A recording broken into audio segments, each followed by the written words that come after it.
신앙의 기초 건강 성경편입니다. 세상에는 정말로 많은 책들이 있습니다. 그런데 이렇게 많은 책들 중에서 가장 많이 팔린 책이 있다면 과연 어떤 책일까요?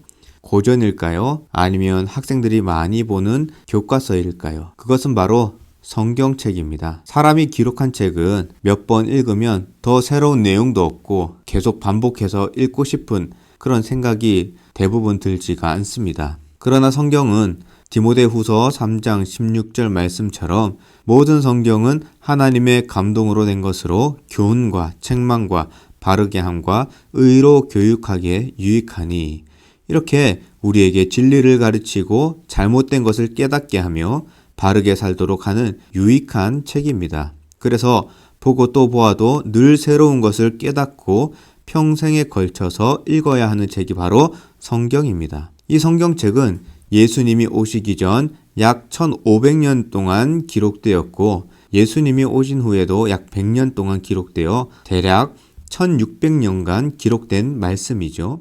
그리고 이 책을 기록하기 위해 하나님께서 쓰신 사람들만 40명이 넘습니다. 그리고 성경을 기록한 사람들은 다양한 직업과 수준을 가지고 있었던 사람들이었는데요. 왕이라든지 제사장, 목자, 의사, 어부, 세리 등등 이렇게 많은 사람들이 기록한 책이 바로 성경입니다. 그럼에도 불구하고 성경은 다양한 사람들이 썼음에도 불구하고 성경은 하나의 통일을 이루고 있다는데 참 특별합니다. 그런 성경은 구약과 신약으로 나눌 수가 있는데요. 구약은 39권으로 되어 있고 신약은 27권으로 되어 있어서 합이 66권으로 되어 있고요.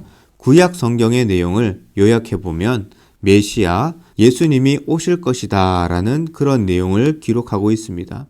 그리고 신약 성경은 어떤 내용을 기록하고 있냐면 이 세상에 오셨던 그 예수님께서 다시 오실 것이다 라는 것을 기록하고 있습니다. 또한 구약과 신약이라고 할 때 약이라는 말은 바로 약속한다 라는 뜻인데요. 그런데 무엇을 약속한다는 말일까요? 성경을 읽어보면 주인공이 누구입니까? 바로 예수님입니다. 그래서 구약 성경을 읽어보면 예수님을 비유하는 사건들이 등장을 하고 신약 성경 속에서도 예수님께서 등장을 하십니다. 그래서 예수님께서 우리 모두를 구원해 주신다는 그 약속의 의미를 가지고 있습니다. 요한복음 1장 12절 말씀처럼 영접하는 자, 곧 그 이름을 믿는 자들에게는 하나님의 자녀가 되는 권세를 주셨으니, 이 말씀대로 하나님의 말씀이 이루어질 것입니다. 그렇다면 성경은 어떤 내용으로 기록되어 있을까요? 먼저 구약 성경은 율법서, 역사서, 시가서, 선지서로 구성이 되어 있습니다. 우리가 먼저 율법서를 보면 모세오경이라고 말을 하기도 하는데요. 이것은 모세가 기록한 5개의 책을 말합니다. 그 5개의 책은 창세기, 출애굽기, 레위기, 민수기, 신명기, 이렇게 성경책에 보면 제일 앞에 있는 5개의 책이 바로 모세오경, 율법서입니다. 그리고 율법서는 율법의 형식들과 그리고 우주의 창조, 그리고 이스라엘의 역사와 교훈들이 기록되어 있습니다. 다음으로 역사서는 12권인데요. 바로 여호수아, 사사기, 룻기, 사무엘상, 사무엘하, 열왕기상, 열왕기하, 역대상, 역대하, 에스라, 느헤미야, 에스더입니다. 이 역사서는 이스라엘 백성들이 출애굽 이후에 어떻게 가나안 땅에서 정착하는지 그 과정부터 그 가나안 땅에서 살아가는 역사를 기록하고 있습니다. 하나님께서 약속하신 땅이지만 그들이 하나님 말씀에 순종을 하면 복을 받고 불순종할 때 저주를 받는 이야기들이 모두 기록되어 있습니다. 다음으로 시가서는 5권인데요. 바로 욥기, 시편, 잠언, 전도서, 아가서가 바로 시가서입니다. 이 책들에는 하나님의 위대하심을 찬양하고 또 인생의 여러 문제들이 기록되어 있어서 우리는 이 책을 통해서 하나님의 지혜를 배울 수가 있습니다. 다음으로 선지서는 총 17권인데 선지서를 두 종류로 나누면 이렇게 대선지서와 소선지서로 나눌 수가 있는데요. 이것을 나누는 기준은 간단합니다. 길이가 길면 대선지서, 짧으면 소선지서입니다. 그런데 대선지서가 길이가 길기 때문에 중요하고 소선지서는 길이가 짧기 때문에 중요하지 않은 것이 아닙니다. 모두 다 중요하지만 우리가 이해하기 쉽게 분리한 것입니다. 그렇다면 이 대선지서는 어떤 책들이 있을까요? 바로 이사야서, 예레미야가, 에스겔, 다니엘서가 이렇게 총 5권 있습니다. 그리고 소선지서는 호세야, 요엘, 아모스, 오바댜, 요나, 미가, 나훔, 하박국, 스바냐, 학개, 스가랴, 말라기 이렇게 총 12권이 소선지서로 있습니다. 그런데 선지서 내용들을 보면 대부분 이 이스라엘 백성들과 주변 열방들을 책망하는 내용들이 대부분입니다. 선지자는 하나님의 말씀을 전하는 사람입니다. 그런데 이스라엘 백성들이 하나님의 말씀에 순종하면 선지자가 등장할 필요가 있을까요? 필요가 없습니다. 예를 들어서 자녀가 말을 잘 듣고 부모가 보기에 좋은 행동들을 잘 하고 있다면은 부모가 자녀에게 훈계할 필요가 없지만은 말을 듣지 않으면 훈계하는 것과 같습니다. 이처럼 하나님께서 이스라엘 백성들 가운데 많은 선지자를 보냈다라는 것은 이스라엘 백성들이 하나님 말씀에 그만큼 불순종했다라는 것을 보여주는 것입니다. 자, 이제는 우리가 신약을 한번 살펴보도록 하겠습니다. 신약 성경은 무엇이 있을까요? 복음서가 있고요. 역사서, 서신서, 예언서로 우리는 크게 구분을 할 수가 있습니다. 먼저 복음서에는 마태복음, 마가복음, 누가복음, 요한복음으로 4권이 있는데 이 책들은 예수님께서 이 땅 가운데 오셔서 어떤 일을 하셨는지를 기록했던 책입니다. 저자는 누구입니까? 바로 마태복음은 마태, 마가, 누가, 요한. 이 책 앞에 있는 이 사람들이 기록한 것이고 예수님의 귀한 가르침들과 사람들을 사랑하신 그 내용들 그리고 십자가 사건과 부활이 기록된 책이 바로 복음서다라고 생각하면 되겠습니다.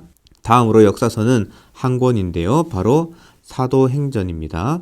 이것은 바울이 기록한 책으로 예수님의 부활과 승천 이후에 성령 강림 사건이 있고 성령을 받은 사도들의 전도 활동과 초대교회의 그 역사가 기록된 책입니다. 중반부 이후에는 바울의 선교를 중점적으로 기록하고 있습니다.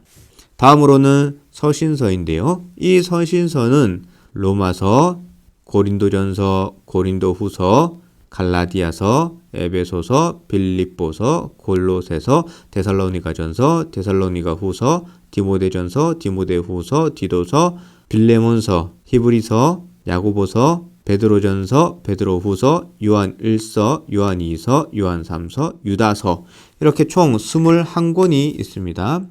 그래서 로마서부터 빌레몬서까지는 이렇게는 바울이 기록한 책이고 히브리서는 저자에 대해서 정확하게 모르는 책입니다. 그리고 그 뒤에 있는 이 책들은 책 앞에 있는 이름이 기록한 사람의 이름입니다. 그래서 이 서신서들은 무엇보다도 곳곳에 세워진 교회들과 성도들을 위해서 기록된 편지들인데 이는 각 시대적 상황에 맞추어서 어떻게 하나님의 말씀대로 살아갈 수 있는가에 대해서 가르쳐주고 있는 내용입니다. 마지막으로 예언서인데요. 성경의 마지막에 있는 이 예언서는 바로 요한계시록입니다. 요한계시록은 사도 요한이 기록한 책이고요. 로마에서 고통을 당하고 있는 성도들을 격려하고 있는 책이고 그들이 끝까지 믿음을 지키도록 독려하는 책입니다. 특별히 이 책은 여러 상징들과 비유들이 많이 있는 예언적인 성격을 가지고 있으며 결국에는 예수님과 성도들의 승리를 예언하고 선포하고 있습니다. 성경의 번역은 어떻게 되어 있는 걸까요? 구약 성경은 원래 왼쪽에 보시면 히브리어와 약간의 아랍어로 기록되었는데요. 왼쪽에 있는 글자는 히브리어입니다. 그리고 오른편에 있는 헬라어는 신약 성경이 헬라어로 기록되어 있는데 지금의 그리스어로 이렇게 기록이 되어 있습니다. 그 후에 구약은 예수님이 오시기 한 100년 전에 헬라어로 한번 번역이 되었고 지금까지 성경 번역 사역은 계속되고 있습니다. 전 세계 여러 나라의 언어로 성경이 번역되어서 많은 사람들에게 보급이 되고 있는데요.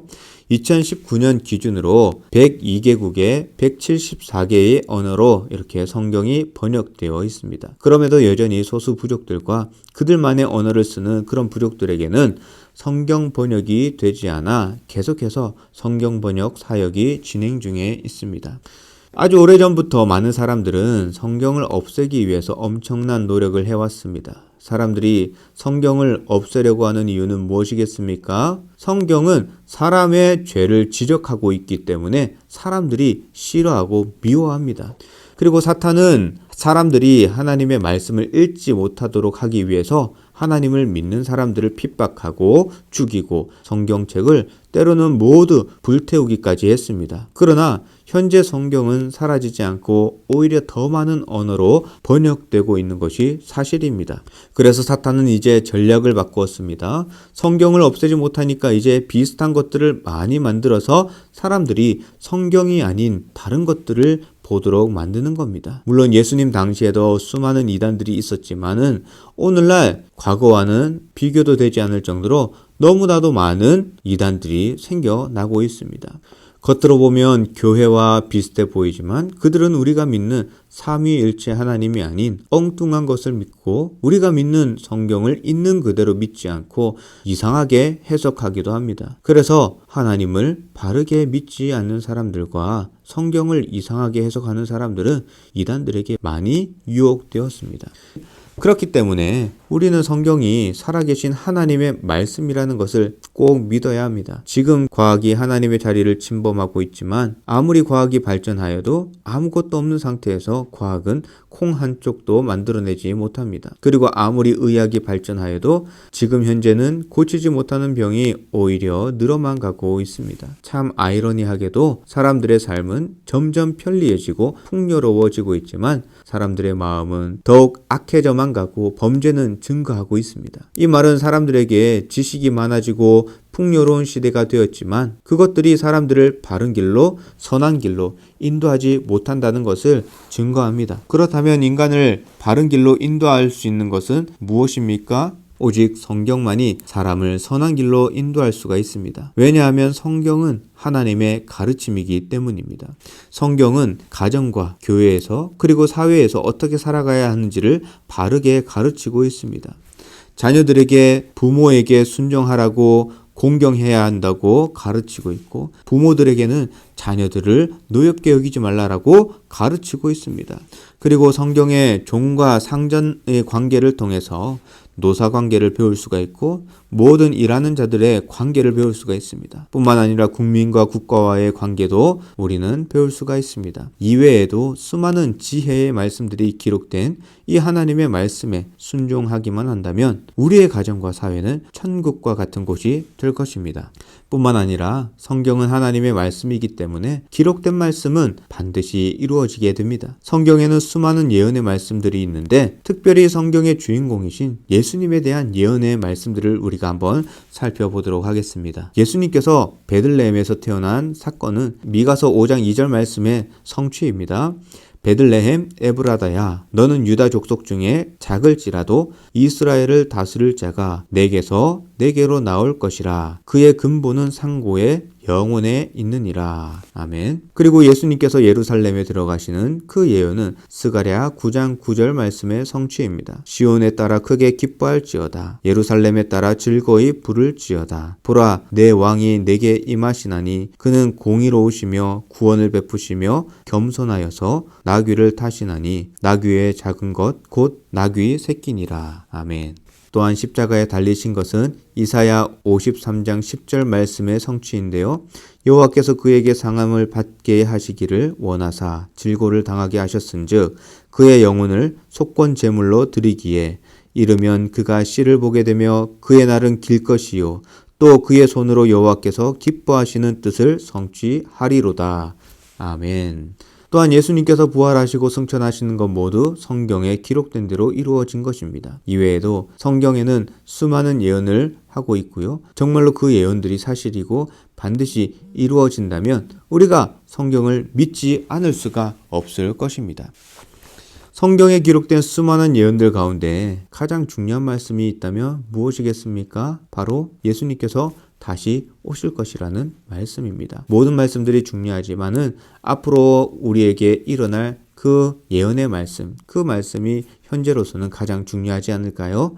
그래서 지금까지 모든 말씀들이 다 이루어진 것처럼 예수님께서 다시 오셔서 모든 것들을 심판하실 것입니다. 그렇기 때문에 성경은 예수님께서 다시 오시는 그날까지 수많은 사람들에게 읽혀지고 또 읽혀지고 기억될 것입니다. 세상은 계속 변화되고 지식도 변하고 있습니다. 그러나 진리는 변하지 않고 하나님은 불변하시는 분입니다. 겉모양은 바뀌어도 하나님의 말씀은 변함이 없습니다. 아브라함에게 주신 하나님의 말씀이 모세에게도 주어졌고 예수님의 제자들에게도 전해졌습니다. 그리고 사도들이 믿었던 그 말씀들을 현재 우리도 성경을 통해서 계속 읽고 또 믿고 있습니다. 그렇다면 하나님께서 우리에게 성경을 주신 이유는 무엇일까요? 우리를 올바른 길로 인도하시기 위해서 성경을 주셨습니다. 우리가 모르는 길을 갈 때 어떻게 합니까? 내비게이션을 통해서 길을 안내받습니다. 그러면 처음 가는 길도 한 번에 우리가 잘 찾아갈 수 있게 됩니다. 마찬가지로 사람들은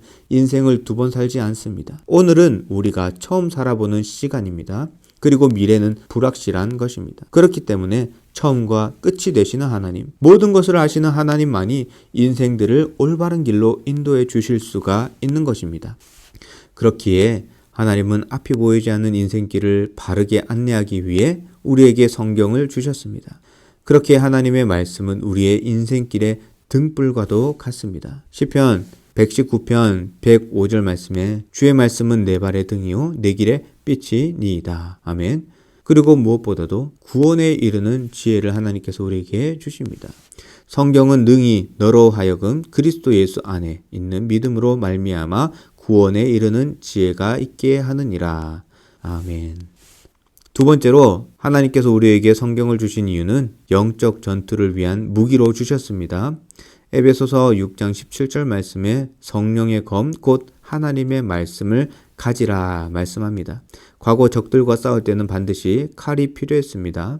성도가 마귀와 싸우기 위해서 무기가 있어야 하는데 하나님의 말씀이 바로 우리의 공격 무기라는 의미입니다. 또한 히브리서 4장 12절 말씀에는 하나님의 말씀은 살아있고 활력이 있어 좌우의 날선 어떤 검보다도 예리하여 혼과 영과 및 관절과 골수를 찔러 쪼개기까지 하며 또 마음의 생각과 뜻을 판단하나니 라고 기록되어 있습니다. 우리의 보이지 않는 부분들까지 쪼개고 마음과 생각과 뜻에 있어서 잘못된 부분들을 도려낼 수 있는 하나님의 검이 바로 성경입니다. 그러므로 하나님이 주신 성경으로 우리의 죄와 싸우고 사탄과 싸워 이길 수 있기를 바랍니다. 세 번째로 하나님께서는 우리에게 영의 양식으로 성경을 주셨습니다. 사람은 밥만 먹고 사는 존재가 아닙니다. 하나님의 말씀을 먹어야 하는 존재입니다. 단적인 예로 사람은 어떤 세상의 좋은 것들과 즐거운 것들을 모두 다 가지더라도 공허함을 느끼게 됩니다. 이것은 예수님께서 말씀하신 것처럼 마태복음 4장 4절 말씀에 사람이 떡으로만 살 것이 아니요 하나님의 입으로부터 나오는 모든 말씀으로 살 것이라 하였느니라. 이 말씀처럼 우리는 하나님의 말씀으로 살아가는 존재이기 때문입니다. 그리고 베드로전서 2장 2절 말씀에 갓난 아기들 같이 순전하고 신령한 젖을 사모하라. 이는 그로 말미암아 너희로 구원에 이르도록 자라게 하려 함이라 합니다. 처음 예수님을 믿는 사람은 어린아이와 같습니다. 갓난아이는 엄마 젖을 먹고 자라고 조금만 크면 이유식을 먹고 밥도 먹고 고기도 먹으면서 건강하게 자라게 됩니다. 하나님을 처음 믿기 시작했는데 성경을 읽지 않는다면 그는 영적인 어린아이와 같아서 신앙의 모습이 마치 아이처럼 굴게 됩니다. 조금만 자기 마음에 들지 않으면 쉽게 삐지고 교회에 안 나가겠다고 떼를 쓰는 경우가 바로 그런 경우들입니다. 성경을 읽지 않으면서 영적으로 자라지 않는다면 아무리 나이가 많아질지라도 어린아이와 같은 그런 신앙인이 되고 말 것입니다. 그래서 하나님은 우리가 어린아이와 같은 신앙에 머물지 않고 장성하여 하나님의 영광을 위해 일할 수 있도록 자라게 하기 위해 영의 양식인 성경을 주셨습니다. 그리고 하나님께서 우리에게 성경을 주신 네 번째 이유는 이유는 하나님께서는 우리의 죄된 본성을 가르쳐 주시기 위해 성경을 주십니다. 우리가 아침에 거울을 보는 이유가 무엇입니까? 우리 얼굴에 더러운 것을 닦아내고 깨끗하게 씻기 위해서 거울을 봅니다. 만약에 세상의 거울이 전부 다 사라지고 그래서 모든 사람들이 어떤 방법으로도 자신의 얼굴을 볼 수 없고 다른 사람들이 알려주지 않는다면 얼굴을 씻지 않을 것입니다. 마찬가지로 세상 많은 사람들은 스스로 죄인인 줄 모릅니다. 자신은 나름 착하게 살아왔다고 생각을 합니다. 그러나 내 얼굴이 더러운 것을 모른다고 해서 얼굴이 깨끗한 것이 아닌 것처럼 내가 죄를 모른다고 해서 죄가 없는 것은 아닙니다. 하나님께서는 성경을 통해서 우리가 얼마나 큰 죄인인지 우리에게 깨닫게 해주시려고 우리에게 성경을 주십니다. 마지막으로 하나님께서는 예수님의 은혜로 구원을 받을 수 있다는 것을 알려주기 위해 우리에게 성경을 주셨습니다. 로마서 6장 23절 말씀에 죄의 삭은 사망이라는 말씀이 있습니다.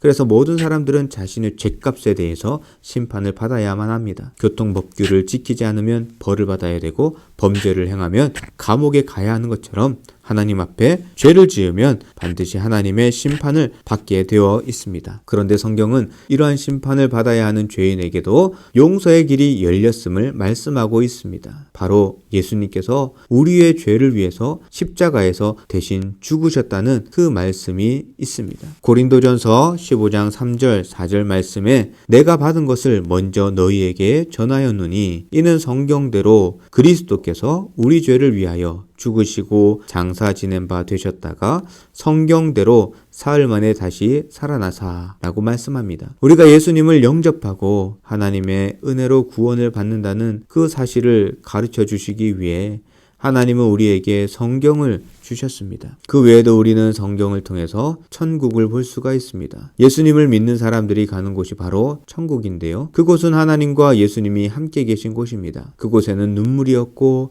사망도 없고 애통함과 아픔도 없습니다. 그리고 해와 달의 비침이 쓸 데가 없고 하나님의 영광이 비치는 그곳이야말로 바로 천국인 것입니다. 그리고 우리는 성경을 통해서 또한 지옥도 볼 수 있습니다. 예수님을 믿지 않는 사람들은 하나님의 심판을 받고 지옥으로 가게 되는데요. 이곳은 밤낮 괴로움을 받는 곳이며 너무 괴로워서 죽고 싶어도 마음대로 죽을 수가 없는 그곳입니다. 지옥은 누군가 보내서 가는 곳이 아니라 스스로 택하여 가는 곳이기도 합니다. 왜냐하면 살아생전 예수님을 믿으라고 할 때 믿지 않고 하나님을 대적하고 교회를 멀리했기 때문입니다.